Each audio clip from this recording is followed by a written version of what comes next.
Okay, hello everyone. So today our group will present to you about assignment 1. So my name is Ain Iziani binti Zulkifli. My meeting number is 193689. My name is Tan Eng Tien. My metric number is 192700. My name is Shen Tianyi. My number is ES03243. Okay, so Malik is not with us, so he's absent. So today our group will tell you about the data set that we choose. We choose about shipping. So this is the data set we get from Kaggle.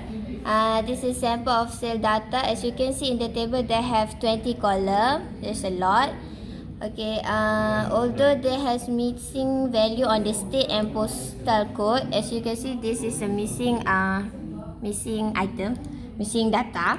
But there is a few of attribute we'll be using later, so that's not useful for our objectives. Okay,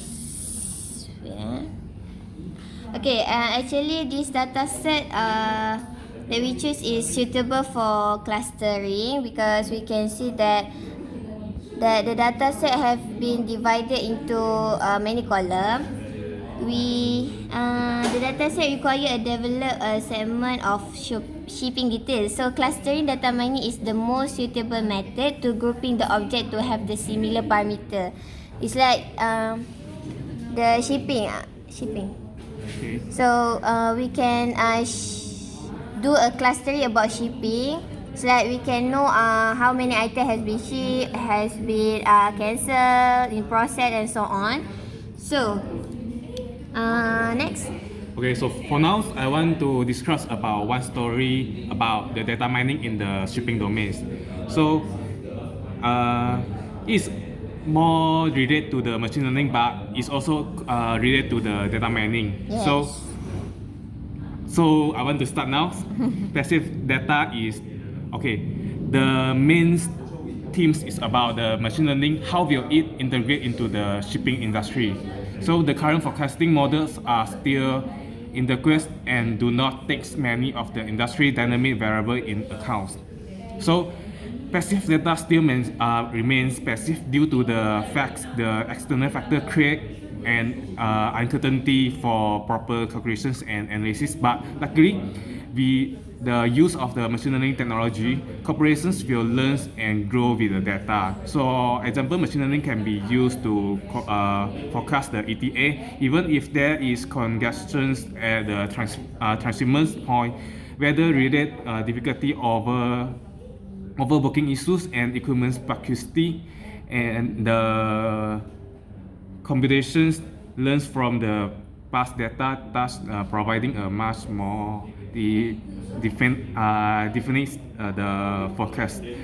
Relevant data is collected through the AIS and GPS signals are collected to calculate signals for the ship, the latitude and the longitude, and speed drop the direction. By combining these various data with the weather forecast over certain time period, the data mining process takes place with data cleansing and pre-processing needed to formulate the input. Okay, so actually we use Power BI to do this, to copy the data set from the Kaggle and transfer it into the Power BI. Oh, by the way, we don't use, sorry doctor, we don't use screen recording because we cannot use it, so we just use phone.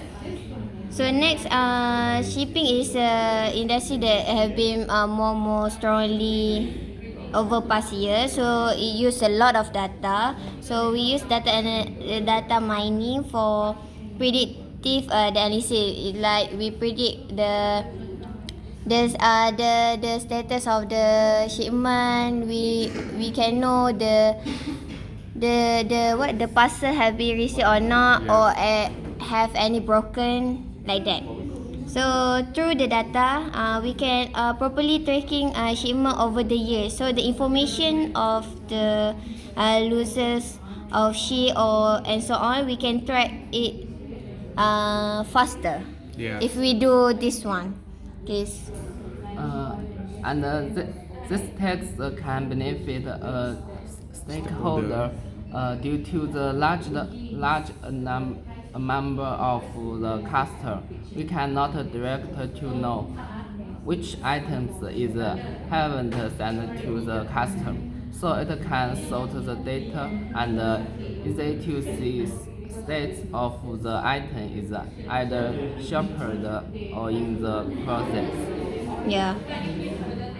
So what he said is like because the large data of customers, so we cannot directly know the status about everyone. So we use this clustering to know the status one by one, and we can see the graph. Okay. We can see the graph. This graph, we can know how many shipment have been do, how many cancel, how many hold, and so on. So it's very good if we use this Power BI to as an apps to solve the data set to know the overall status. Okay. So Okay. As the beginning, that Ian says, the state attribute and the postal code attribute is have the something missing values, yeah. like the table you can see. Letters. No, this is the product code. Okay. Okay, you can see here. Postal State code, postal have the code. have the some missing value. Yeah. And the postal code same here, but as we know, state will have a postal code, so we can use the Bayeson's formula or decision tree to make the most probable values and fill in automatically. This is how we handle for the missing data. Yeah. So for the other attribute, there is a good complete data set, so it's not affect to our plan to achieve the objective. That's all. Okay, so the overall conclusion. This is data set that we choose. From Kaggle, we use Power BI, and then we know there is a lot of missing data, so we can use Bayesian formula, so it can automatically fill the missing data. So, Avara, thank you.